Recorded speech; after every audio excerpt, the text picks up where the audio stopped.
Good morning, everyone. This is the third part of chapter number 1, A Working Boy at 8. Now, I am going to continue the story. The family was facing economical problem and the difficulties of war started affecting us. At that time, Samsuddin came up with a proposal to me. APJ Abdul Kalam कहते कि उस समय second world war start हो गया था और उसने APJ Abdul Kalam की फैमिली को भी प्रभावित करना शुरू कर दिया. उनके जीवन में कठिनाइयाँ आने लगी, इकोनॉमिकल कंडीशन उनकी गड़बड़ होने लगी. And the main problem was that the train did not stop at Rameswaram station. The main problem was that the train did not stop at Rameswaram station, and how were the newspaper to be collected and delivered in the town of Rameswaram. The problem was that the train did not stop at Rameswaram station.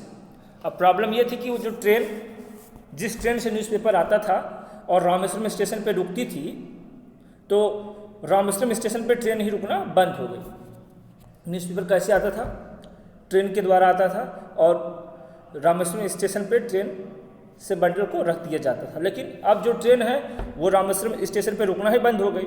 तो problem यह है कि train Rameswaram station पे रुक नहीं रही है.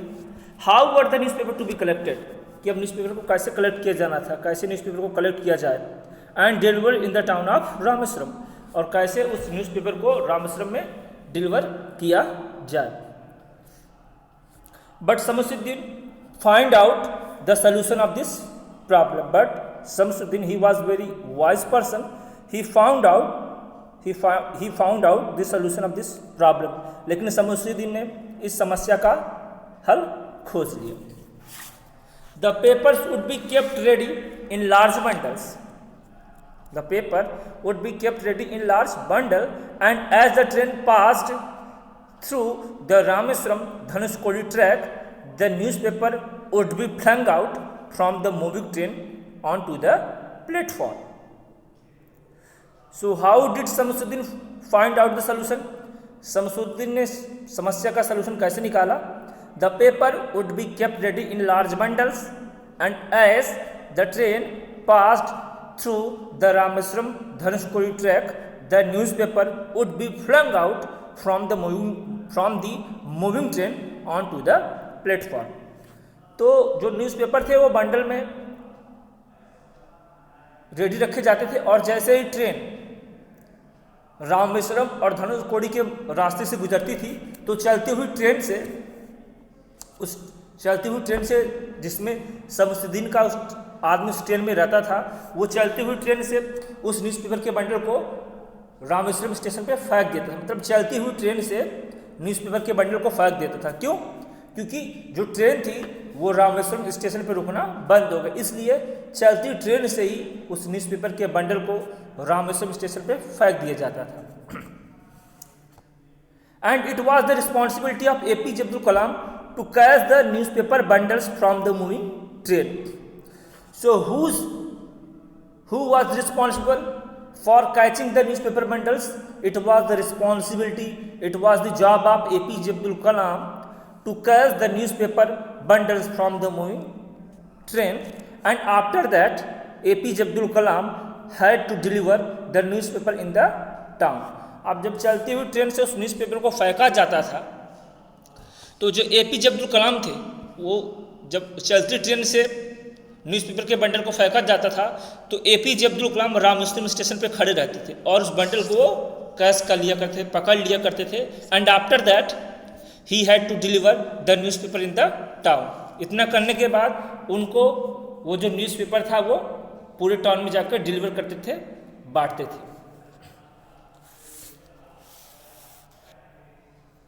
So at that time APJ Abdul Kalam, he was very happy because he was helping his family. तो उस समय एपीजे अब्दुल कलाम बहुत खुश थे. क्यों?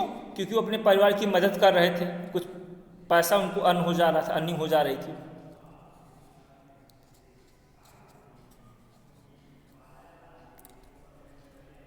but he had to continue his study also. APJ Abdul Kalam he had to continue his study also, लेकिन जो APJ Abdul Kalam थे उनको अपनी स्टडी भी कंटिन्यू करनी थी. So before going to school,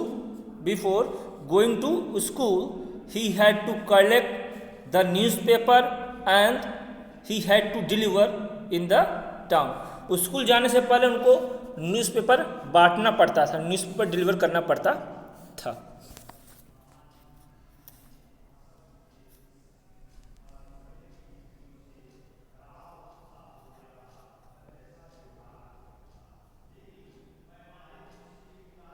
Among APJ Abdul Kalam's siblings, APJ Abdul Kalam had deep interest in mathematics.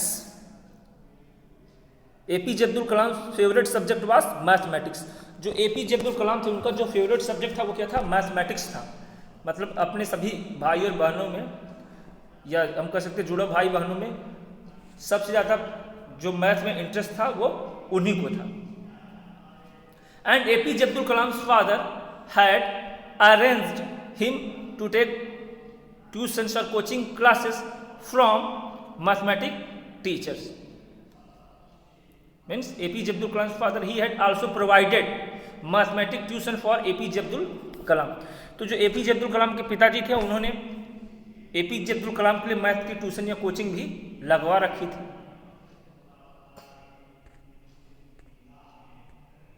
But there was one condition from his teacher side. Mathematics teacher. लेकिन जो mathematics teacher थे उनकी तरफ से एक शर्त थी, एक कंडीशन थी. वो क्या थी?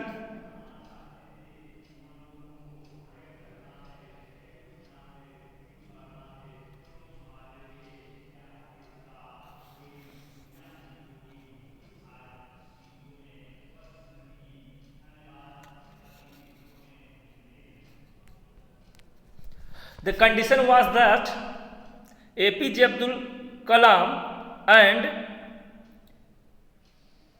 other 4 students, they had to reach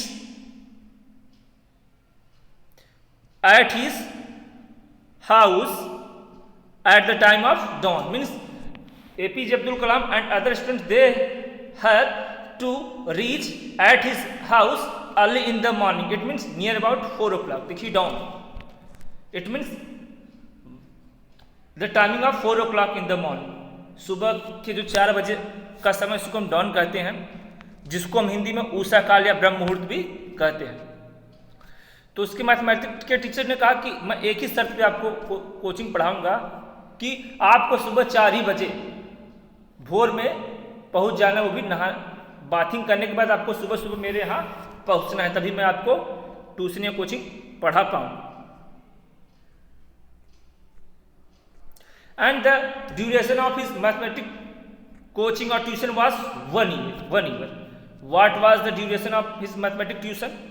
The duration of APJ Abdul Kalam's mathematics tuition was 1 year. और जो APJ Abdul Kalam ने मैथमेटिक्स टीचर से कितने साल coaching Lee?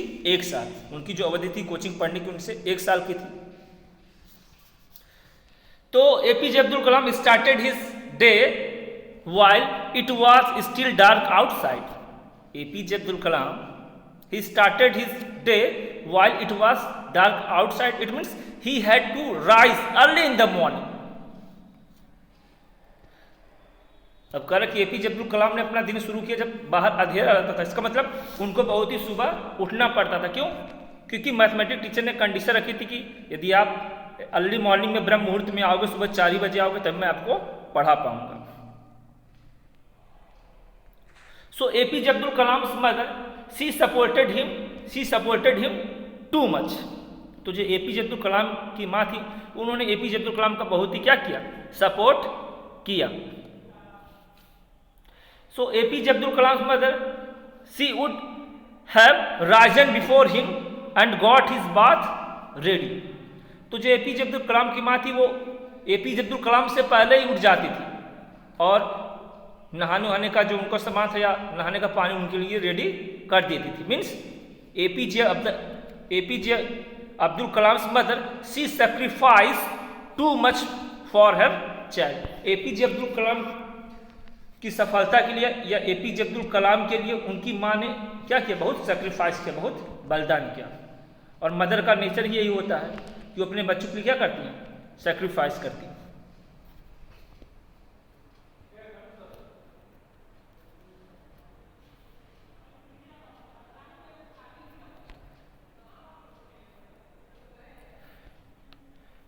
So what was the duration of his mathematics tuition? It was 4 o'clock to 5 o'clock. Means APJ Abdul Kalam, he had to study mathematics tuition 4 o'clock to 5 o'clock. अब जो APJ Abdul Kalam थे वो 4 बजे से लेकर 5 बजे तक क्या करते थे, मैथ का कोचिंग या ट्यूशन पढ़ते थे।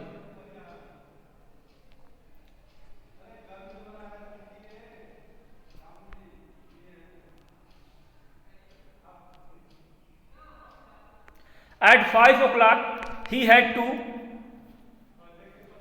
go to the Arabic school where he had to learn Quran Sharif. Means he had to study mathematics tuition, mathematics coaching from 4 o'clock to 5 o'clock. After attending the math coachings, after attending the math tuition, he had to go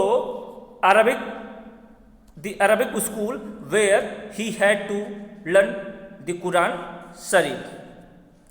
अब जो APJ Abdul Kalam थे वो 4 से 5 बजे तक वो क्या पढ़ते थे, मैथ की कोचिंग पढ़ते थे। और जब 5 बजे उनकी मैथ की कोचिंग फिनिश हो जाती थी तो 5 बजे से वो कहाँ जाते थे, अरबिक स्कूल, जो उनका मतलब एक कह सकते हैं जो मुसलमानों का स्कूल होता है, मस्जिद या जो भी कहिए, वो वहाँ पे 5 बजे से क्या पढ़ने जाते थे, Quran Sharif. Means his schedule was too busy, उनका जो शेड्यूल था बहुत ही बिजी था। मीन्स एकदम अर्ली सुबह एकदम उनको उठ जाना है और 4 बजे से 5 बजे तक उनको मैथ की कोचिंग अटेंड करनी है। फिर 5 बजे से उनको अरबिक स्कूल जाना है जहाँ पे उनको कुरान शरीफ पढ़नी है। So after attending the class of Quran Sharif या after his lesson on the Quran Sharif was over, he had to sprint away, he had to run away to the railway station. After attending the class of Quran Sharif, he had to run away at the railway station. तो जब वो 5 बजे जाते थे अपनी कुरान शरीफ पढ़ने के लिए अपने मस्जिद में या जो भी कोई कर सकते हैं, तो उसके बाद जब कुरान शरीफ की क्लास ओवर होती थी, after completing the class of Quran, after completing the class of the Quran Sharif, he had to run away, he had to sprint away to the railway station. तो जब 5 बजे से वो अपनी कुरान शरीफ की क्लास पढ़ते थे तो मान लीजिए 1 घंटा वो क्लास भी चलती होगी, उसके बाद उनको रेलवे स्टेशन पे वो दौड़ते हुए जाते थे। And at the railway station he had to wait for the train. और जब रेलवे स्टेशन में क्यों दौड़ते हुए जाते थे, क्योंकि वहां पे खड़े होकर ट्रेन का इंतजार किया करते थे। APJ Abdul Kalam tells us that at that time the trains were not delayed. APJ Abdul Kalam tells us that at that time the trains were not delayed. कह रहे कि उस समय जो ट्रेन रहती थी वो अक्सर वह डिले या लेट नहीं हुआ करती थी। मीन्स जो ट्रेन थी वो टाइम से आ जाया करती थी।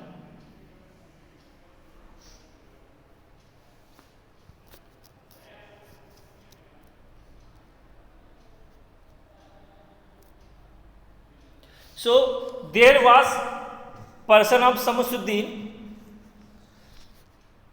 means Samusuddin person was in the train and he would wave to APJ Abdul Kalam, and as the train receded its whistle growing faint my job would begin. Means Samusuddin he had appointed one person in his Samusuddin he had appointed his one person in the train and it was the responsibility of that person to throw the bundles from the moving train at the Rameswaram station. तो उसी train में शमसुद्दीन का एक व्यक्ति था जो जब train Rameswaram station पर पहुंचती थी तो जो शमसुद्दीन का व्यक्ति था वो उसी चलती हुई ट्रेन से न्यूज़पेपर के बंडल को फेंकता था। And it was the responsibility of APJ Abdul Kalam to catch the newspaper bundle from the moving train. और ये एपीजे अब्दुल कलाम की रिस्पॉन्सिबिलिटी थी कि वो उस चलती हुई ट्रेन से जो न्यूज़पेपर के बंडल फेंके गए हैं उसको वह कैच करे और पकड़े। And after that he had to deliver the newspaper in Rameswaram and at that time APJ Abdul Kalam he was only 8 years old. तो और उस ट्रेन में जो शमसुद्दीन का आदमी रहता था वो चलती हुई ट्रेन से रामेश्वरम धनुषकोडी के रास्ते पे उस न्यूज़पेपर के बंडल को फेंकता था स्टेशन पे, और वहाँ पे एपीजे अब्दुल कलाम खड़े रहते थे और वो क्या करते थे, वो उस न्यूज़पेपर के बंडल को कैच करते थे या कलेक्ट करते थे।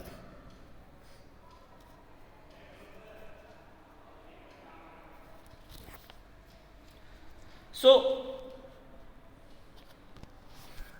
he had to finish his delivery of newspaper at 8 o'clock, means APJ Abdul Kalam had to finish his delivery of newspaper at 8 o'clock। और 8 o'clock तक जो APJ अब्दुल कलाम थे वो अपने न्यूज़पेपर को डिलीवरी थी उसको फिनिश कर दिया करते थे या उनको खत्म करना रहता था। And his mother was waiting for him at home. और जैसे 8 बजता था उसकी जो एपीजे अब्दुल कलाम की माँ है वो घर पर उसका इंतजार किया करती थी। So after delivering the newspaper APJ Abdul Kalam used to run towards his home where his mother was waiting for him. और जैसे ही वो अपना न्यूज़पेपर डिलीवर करता उसके बाद वो दौड़ते हुए एपीजे अब्दुल कलाम अपने घर की तरफ भागता था जहाँ पर उसका माँ उसकी इंतजार किया करती थी। And after returning back to home APJ Abdul Kalam he used to take his breakfast, and after taking breakfast he had to go to school, means after taking the breakfast APJ Abdul Kalam he had to go to his school। और breakfast घर पे करने के बाद APJ Abdul कलाम कहाँ चला था, school वापस चला जाता था। Means he had to rise before 4 o'clock and he had to reach